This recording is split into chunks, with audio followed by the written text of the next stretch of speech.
안녕하세요. 지난 시간에는요, 지난 시간 돌아보면, 허즈밴드가 나르시스틱일 경우, 그 다음에 와이프가 나르시스틱일 경우, 3회에 걸쳐서 했고요. 오늘은 어떤 부분 얘기하고 싶으냐면요.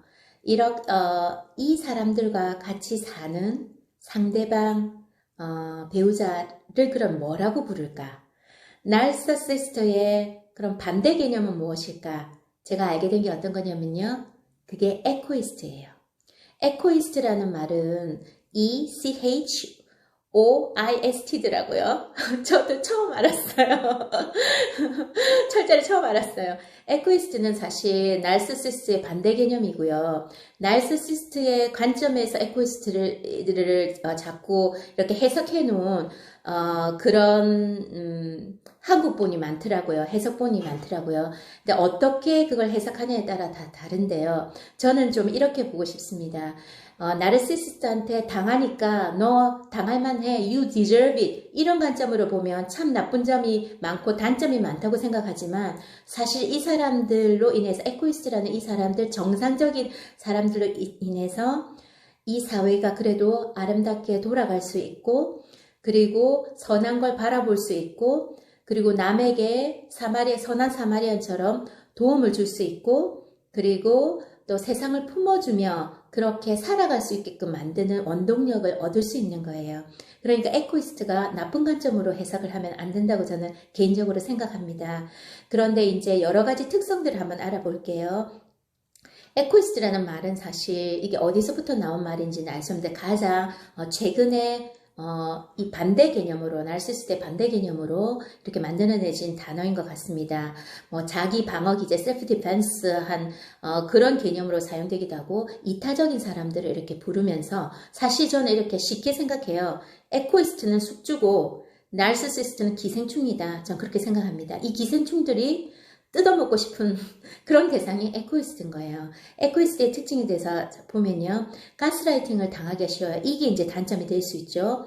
그리고 인생을 굉장히 아이디얼하게 보기 때문에 선하고 그리고 굉장히 이상적으로 바라보고 그리고 그러다 보니까 나쁘게 얘기하면 나이브하고 너무 순진하고 그런 부분이 있죠. 내가 열심히 노력하면 어떤 관계도 바꿀 수 있고 그 다음에 대화로서 모든 것들을 해결할 수 있다고 그렇게 긍정적으로 생각하는 마인드를 갖고 있는 분들이에요. 그리고 자기 개발하는 것을 되게 좋아하고 좋은 롤 모델을 보고 닮고 싶어서 자기가 끊임없이 노력하고 이타적이기 때문에 남에게는 상당히 나이스하고 제너러스하고 리스펙트하지만 자기 자신에 대해서는 상당히 엄격한 사람이에요. 어떻게 보면 이 부분은 상당히 좋은 사람들이라고 저는 부류의 사람이라고 생각합니다. 그리고 그러다 보니까 자기를 underestimate, 너무 자기 비하하기 쉽고 남이 조금만 잘해도 그거 overestimate, 그러니까 너무 그것보다 사실보다도 더 크게 생각하고 과장해서 좋게 생각하는 부분이 있는 거예요. 과대평가하는 부분이 있는 거죠. 그리고 어떤 문제가 생기면 남에게 비난을 하는 이런 나르시시스트랑은 다르게 내가 뭘 잘못했나 내가 무슨 문제가 있나 하고 자기 자신을 먼저 돌아볼 수 있게끔 자기 인식이 되어 있는 사람들이고요. 그리고 자기 자신에 대해서 엄격하다 보니까 자기 주위의 사람들을 가족들에게 어떻게 자기도 모르는 사이 unconsciously 자기화 만드는 부분들이 있는 것 같아요. 자기가 다른 사람을 위해서 희생하는 것처럼 내가 사랑하는 가족들도 나와 같은 관점으로 불쌍한 사람들을 위하고 그 사람을 위해서 희생하고 인내하기를 바라다 보니까 주위의 사람들이 조금 피곤할 수 있죠. 그리고 이 사람들은 상당히 포텐셜이 많은 사람입니다. 그래서 이 세상이 아름답고 정상적으로 돌아갈 수 있도록 만드는 그 에센스가 되는 사람들이 에코이스트고요. 그러나 이것을 굉장히 나쁘게 이용해 먹고 가치가 있을 때 먹다가 뱉어놓는 그런 존재로 나르시시스트가 에코이스트를 바라보는 거죠. 우리가 에코이스트의 또 특징에 대해서 우리 다음 시간에 조금만 더 알아볼게요. 바이. 안녕하세요.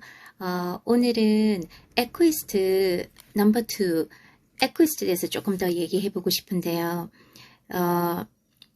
그 취약하고 그리고 이용당하고 버려지고 그리고 피해를 계속 입는다고 해서 안 좋은 관점으로 나르시시스트의 먹잇감이라고 해서 좀 안 좋게 그렇게 써놓은 것도 많고 여러 가지 의견이 분분하거든요. 근데 지난 시간에 에코이스트에 대해서 제가 말씀드릴 때는 좀 브라이터 사이드로 해서 많이 말씀드렸는데요. 오늘은 조금 네거티브한 부분에 대해서 조금 알아보도록 할게요.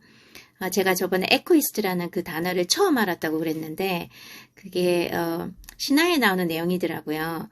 그래서 나르시시스트도 신화에서 나오는 거고 나르시시스트를 사랑한 그 사람의 이름도 에코인데 뭐 말을 따라하는 그런 저주를 제우스한테 받아서 그 이름이 에코가 됐다. 뭐 그런 말인데 전 별로 신화를 좋아하지 않기 때문에 이 정도로 하겠습니다. 사람들이 왜 에코이스트에 대해서 안 좋게 생각하냐면 나르시시스트한테 계속해서 가스라이팅 당하고 계속 당하고 하는 이런 모습들을 보다 보니까 네거티브하게 you deserve it because of you have got this sort of a trait, characteristics. It's quite you become very vulnerable. 뭐 이렇게 말하고 싶은 것 같아요.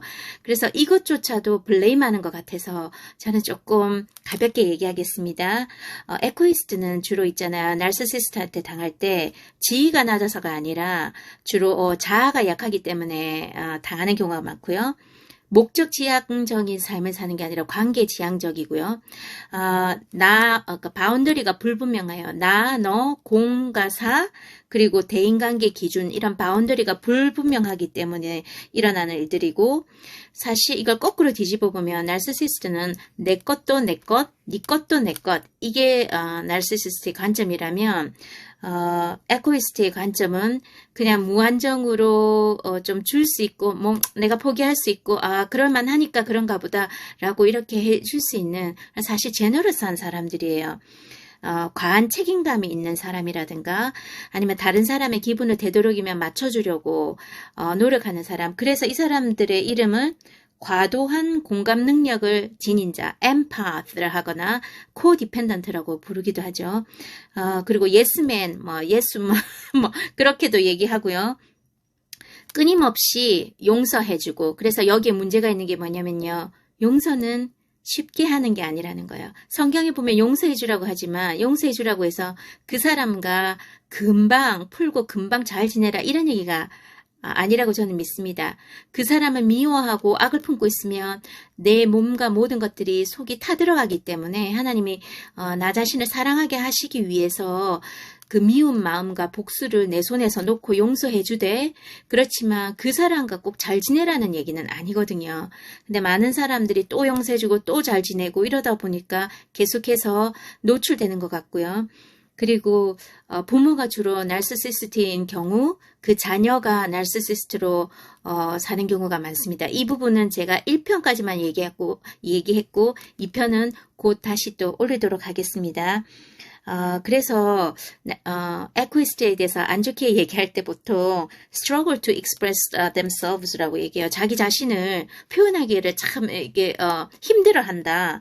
그리고 다른 사람한테 simply support others 하는 거에 대해서 더 만족한다. 그러는데 사실 그건 아니거든요. 이 모든 게 다 맞지 않아요. 나르시시즘도 마찬가지고 에코이스트도 마찬가지고 100% 다 맞아 떨어지진 않습니다. 그 중에 어느 정도의 어떤 kind of degree가 있으니까 정도가 있으니까 여러분이 그것을 잘 보시고 제가 나중에 뭐 대책법이라든가 아니면 어떻게 에코이스트로서 이겨나가는가 그런 부분에 대해서 올릴 거니까요. 그런 부분에 대해서 또 봐주시면 좋을 것 같습니다. 사랑으로 키워지거나 사랑으로 어떤 관계를 유지하는 사람이 문제를 해결하는 것과 세상을 살아가는 눈빛은요. 내가 살아남기 위해서 그렇게 서바이벌 모드로 살아온 사람들과는 달라요. 그럴 수밖에 없어요. 우리의 배우자나 우리의 가족이나 우리의 자녀나 서바이벌 모드가 아니라 사랑의 모드로 그렇게 감싸주고 살아갔으면 좋겠습니다.